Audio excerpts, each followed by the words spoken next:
You have to answer questions on what you hear. There will be time for you to read the instructions, and you will have a chance to check your answers. The recordings will be heard only once. The test is in 4 sections. Record all your answers in your test book, and at the end of the test you will be given 10 minutes to transfer your answers to a special answer sheet.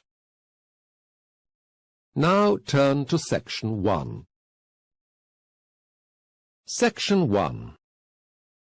You will hear a student union representative talking to some new students. First, you will have some time to look at questions 1 to 7.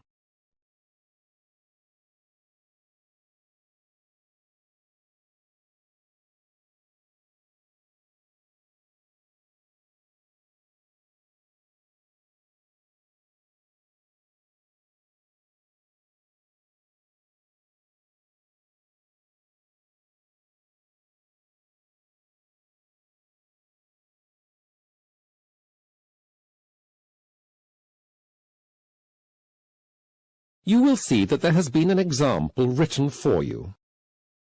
On this occasion, only the conversation relating to the example will be played first.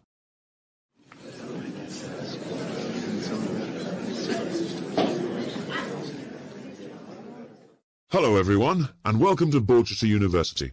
If you'd like to split into small groups of about 10, a guide will take you around the campus. The first thing they'll show you is the most important: where to get food. Okay? Please divide into smaller groups now. The guides are here on the left.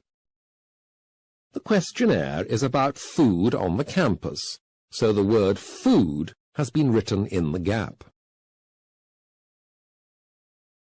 Now we will begin. You should answer the questions as you listen, as you will not hear the recording a second time. Listen to the talk carefully and answer questions 1 to 7. Right, 9, 10, that's about right. Okay, let's start. As the coordinator said, we'll look at where to eat on campus first. The principal place to buy food is here, the main refectory. As you can see, this is large. It holds about 500 people, so it's very busy. What can you buy here? They always have a good choice. Usual choices are vegetarian, fish, pasta and salad, as well as a main choice menu, including the budget choice. Sometimes they do special menus for a week. Last week it was Chinese food. I remember they had some wonderful choices. Of course, to get the best choice, you need to get here early.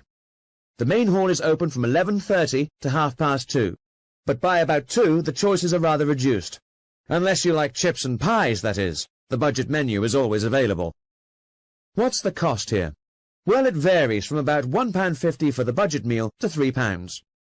It sounds expensive, but if you eat here, you probably won't want to eat so much in the evening, as the portions are huge. Okay, so much for the refectory. The next place to eat is the cafe near the Arts Building. That's here on the map. This is small, much smaller, with only space for about 50 people. It's also a shop, so it's very busy all day. It's open from 9 in the morning until 6 in the evening. What can you buy here? Well, really only tea, coffee, hot chocolate and sandwiches. The cost of a meal is about £1.15. One nice thing about here is that you can surf the internet while you eat, absolutely free, as long as you are a customer, of course. There are 6 computers for customers to use. Oh, I said there's a shop too. It sells all the usual things: chocolate, newspapers, sweets, cakes, and bottled drinks. It's very convenient. Another nice place to eat is the bar area in the theatre. Again, this is small, but there's more space than the cafe and no shop, so it tends to be less crowded. It's still quite busy, though, because it's very comfortable with nice chairs. It's open from 10 to 4. What can you get to eat here? Again, it's really only drinks like tea and coffee and toasted sandwiches. The toasted sandwiches here are better, since they also have a garnish, tomatoes and lettuce with them, but the average meal costs more, about £1.30. One problem is that they run out quickly here. You are not likely to find much to eat after about 1:30. Before the talk continues, you have some time to read questions 8 to 10.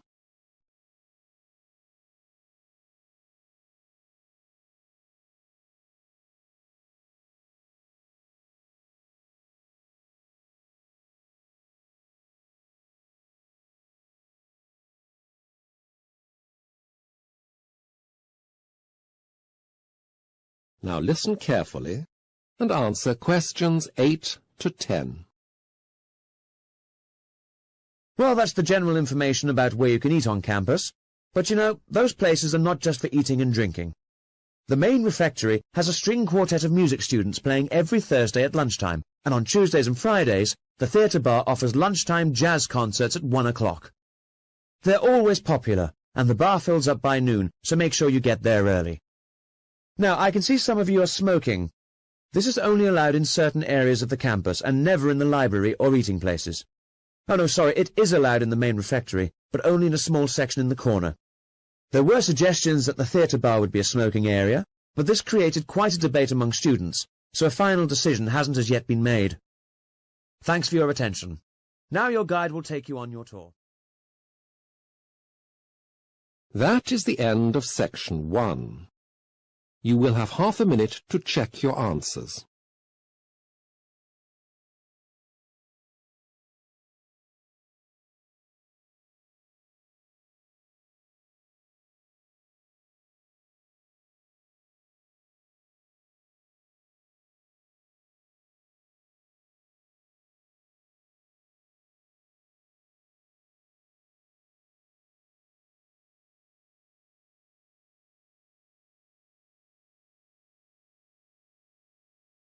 Now turn to section 2. Section 2. You will hear two students, Amanda and Barry, discussing the disposal of their household rubbish. First, you have some time to look at questions 11 to 15.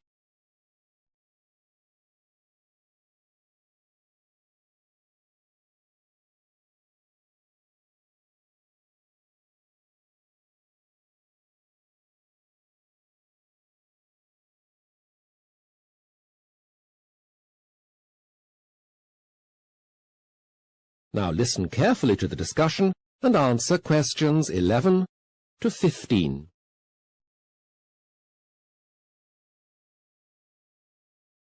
We really had better sort this waste out. There's quite a lot of it now. Yes, it's probably worthwhile taking this lot to the recycling centre now. There's at least a full carload. Yes, but first we need to sort it all out. We won't be able to do that once we arrive there. OK, so what do we do? That's easy. We put each type into labelled boxes. You mean sort them out into different materials? Yes, that's right. OK, it seems quite straightforward. What shall we start with? What about the glass? Good idea. First, let's put all these bottles in. Yes, but we shouldn't put that milk bottle in. That should go back to the milkman. Yes, you're right. This is a returnable bottle too. It goes back to the local shop. This broken mirror can go with the glass, can't it? Yes, of course. But be careful of your fingers. Oh, OK. What's next? Paper, I think. We should tie up all those piles of old newspapers and magazines. What about these yellow telephone books? I think I remember reading that we shouldn't put those in when I last went there. We had better not. We'll put them in the general rubbish. And these paperback books? Oh, no, definitely not those. They should be put into the charity container. They can resell those for charity. There are some old car batteries here. They look heavy. Let's lift them out here. Be careful, lift them carefully. Don't hurt your back. Bend your knees, not your back. And be careful you don't spill any acid, it will burn you.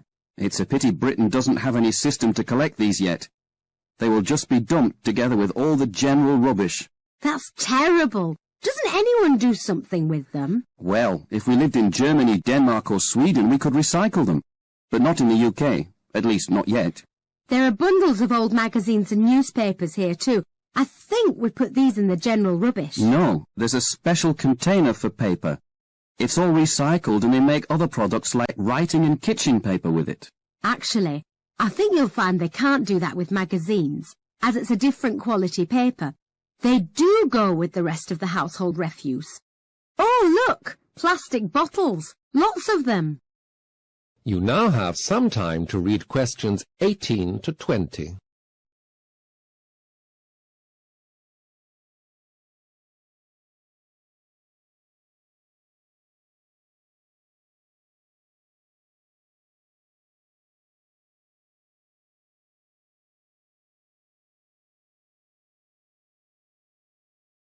Now listen to the rest of the discussion and answer questions 18 to 20. Well, you know how much cola they had at the party. That's where most of it's from. Well, all the soft drink bottles can be put together. What about the other plastics here? Some things have a code. Yes, look here. These two are the same. We just need to look for the code on the plastic. That will tell us where we have to put the bottles. Any bottle without a code? Well, we'll just have to check when we get there. There won't be too many. Anyway, they do have a technician to offer advice when you get to the recycling centre. OK, we've nearly finished. What about this bag of old clothes? That's easy. The charities take those as they are, and they sort them out. Then they can sell the clothes which are still in a good condition, and they can make a lot of money out of them. The bad ones can be sold as rags. The paper industry takes those. It's amazing what can be done with things we throw away. If we don't try to recycle, then the future of the planet... That is the end of section 2. You will have half a minute to check your answers.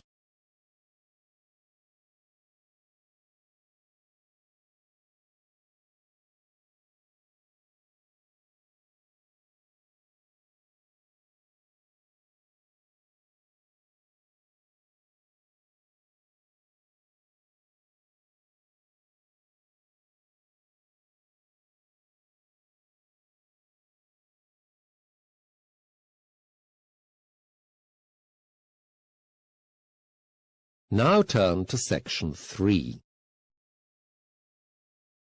Section 3. You will hear a talk given by Mrs. Beverly Evans about the Borchester Hospital Trust. First, you have some time to look at questions 21 to 24.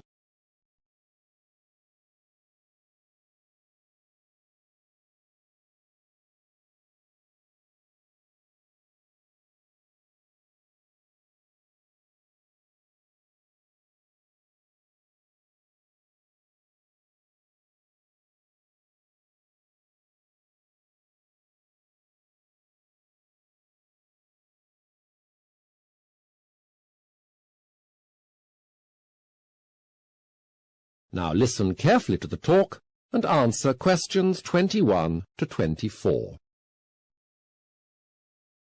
Welcome everyone to this final session of the Borchester Health Authority's Nurses Orientation Programme. We're very pleased to welcome Mrs. Beverly Evans, who is the chairman, or should I say, chairperson, of the Borchester Hospital Trust. All you nurses will know how valuable the work of the Trust is to us, and Beverly is going to bring us up to date with some of the things the Trust has been doing. Beverly.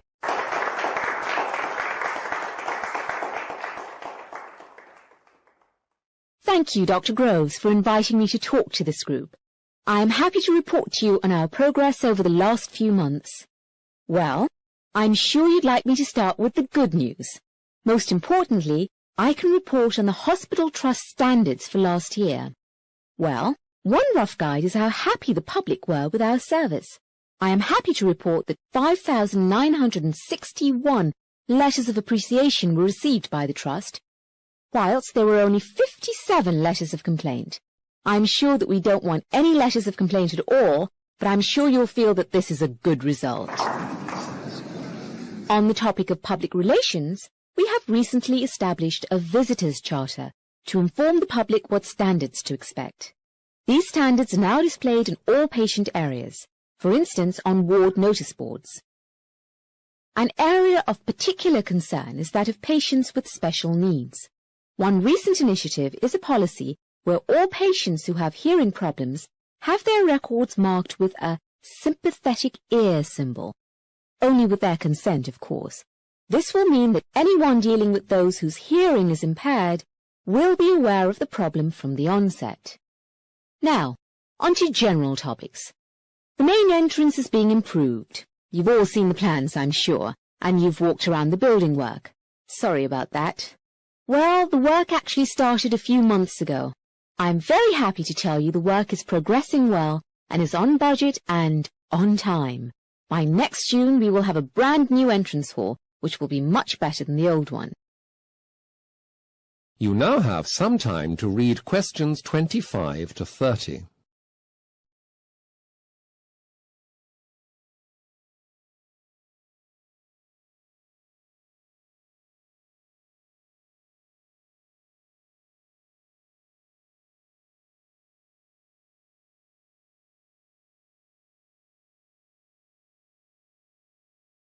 Now listen to the rest of the talk and answer questions 25 to 30. We've received a few suggestions which would help patients. One interesting one is that staff who can speak another language should wear a badge to show this. Well, we've worked on this and have now identified speakers of Welsh, Urdu and Arabic. Soon these staff will be sent badges to wear to show they are bilingual. We are hoping to add further languages to the scheme very soon, by the autumn at least. Now, fundraising. As you know, our local newspaper is supporting the cancer appeal. The public's response continues to be excellent, and many donations are received every day. Many members of the public have contacted us with fundraising plans. There are a lot of interesting ideas, but one really good one is for an open-air twilight dinner in the local park. But, given our weather, I feel that a large tent would be a good precaution. Other more traditional ideas are for sponsored bike rides and sponsored sea swimming. Details of these and the necessary sponsor forms will be available shortly. Lastly, a report on patient feedback within the chemotherapy unit. We undertook a survey 18 months ago, questioning 50 first attenders and 150 re-attenders in the unit. I'm sure you'll be happy to hear that all, yes, all of these patients felt they were made welcome and were treated courteously at all times. Nearly all, 96%, felt they had their treatment explained satisfactorily, and 98% found the facilities in the day unit to be very good. A small number of areas need to be improved. One is more car parking, more toilet facilities, and better areas for private discussions. But I'm happy that the survey was so positive. That is the end of section 3. You will have half a minute to check your answers.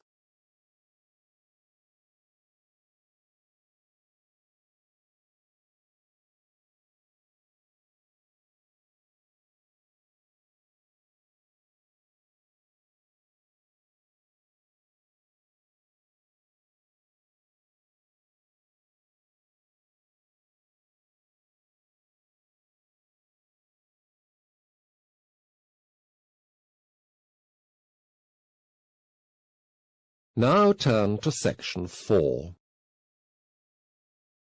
Section 4. You will hear two friends, Anne and Jeff, discussing their completion of a student questionnaire.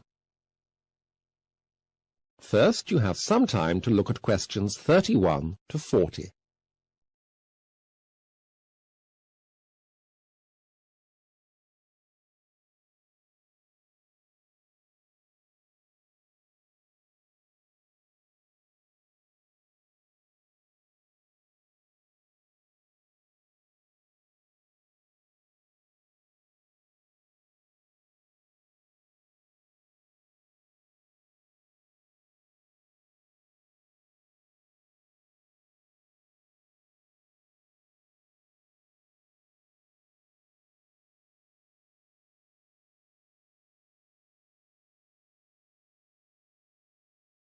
Now listen carefully to the talk and answer questions 31 to 40.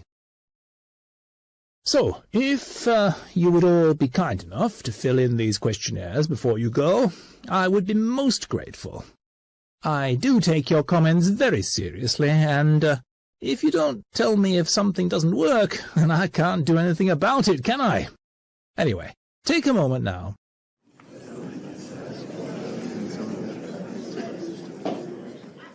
Jeff, you've got to help me with this. I never know what to write for these things. Well, the beginning is easy enough, Anne. You know what year we're in. The first year, so that's level 1. OK, I'll underline that. And the title of the course is An Introduction to the History of the South Pacific. An introduction to South Pacific history, actually.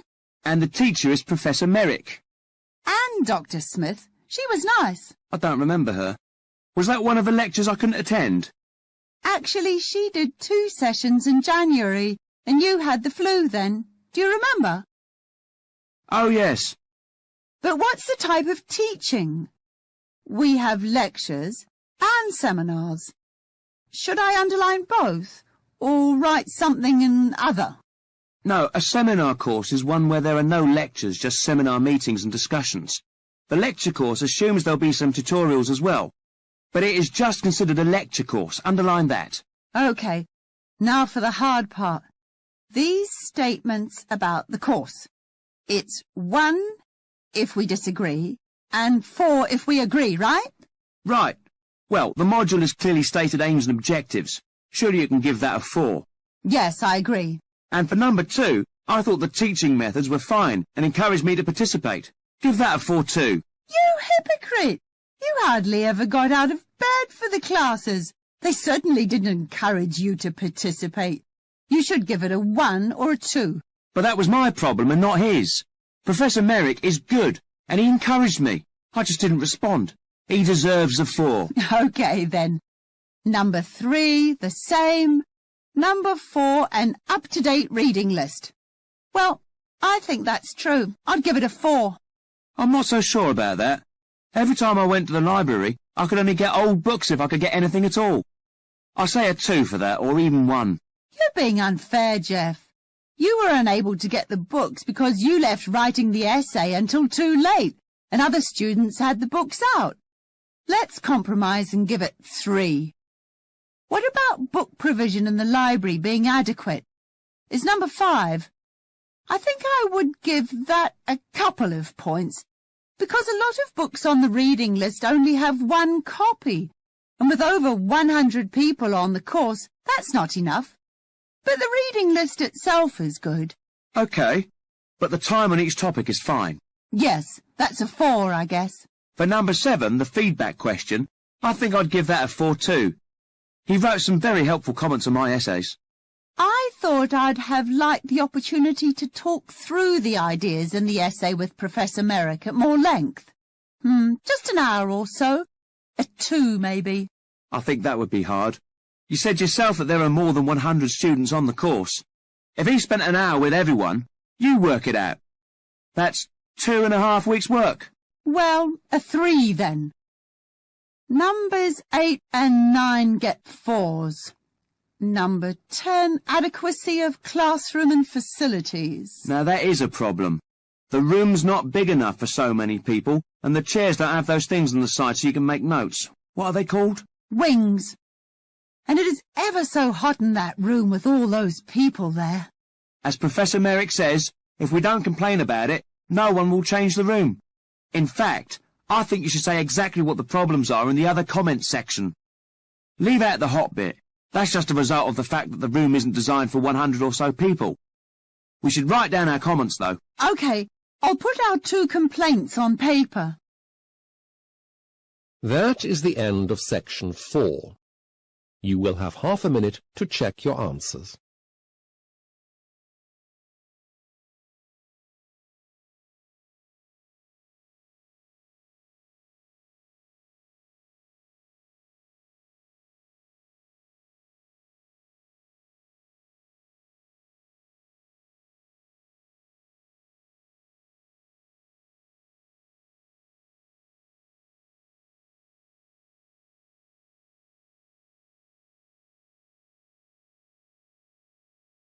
That is the end of the listening test.